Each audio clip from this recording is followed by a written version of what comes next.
Sold झाली होती ना ही साडी, तर स्टॉक झाली आहे बरं का।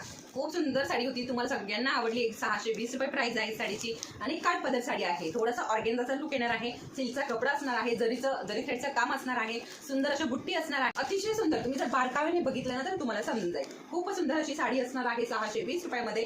आणि हा जातोय आपला पिंक कलर, पहिला कलर आहे पिंक कलर, त्यानंतरचा कलर आहे मेहंदी कलर, सुंदर असा मेहंदी कलर, त्यानंतरचा आहे पॅरट ग्रीन कलर, बघा खूप सुंदर कलर आहे, त्यानंतरचा जातोय ऑरेंज कलर, बघा ऑरेंज कलर, आणि त्यानंतर जातोय येल्लो कलर, येल्लो कलर बघा ओपन करून दाखवते। येल्लो कलर खूप सुंदर कलर आहे, एकच नंबर कलर आहेत सगळे, 5 कलरचा कलर चार्ट यामध्ये असणार आहे, पण कलर 1 नंबर आहे। हा जातोय आपला या साडीचा ब्लाऊज पीस, 1 मीटरचा, 1 मीटरपेक्षाही जास्त, जवळजवळ 1.5 मीटरचा ब्लाऊज पीस या साडीला येणार आहे। खूप सुंदर साडी आहे, लांबी रुंदीला तेवढी सुंदर आहे बघा। हा आपला येल्लो कलर आहे, खूप सुंदर पूर्ण साडी बघा, अगदी छान जाते, चापून चोपून बसते, तुम्ही जशी घालाल ना तशी साडी येणार आहे तुम्ही जर। आणि हा जातो आपला या साडीचा पदर, अतिशय सुंदर अशी साडी आहे। लवकरात लवकर बुकिंग करायची आहे, 620 रुपये या साडीची प्राइस असणार आहे। पटकन बुकिंग करा, पाठीमागे नंबर दिले।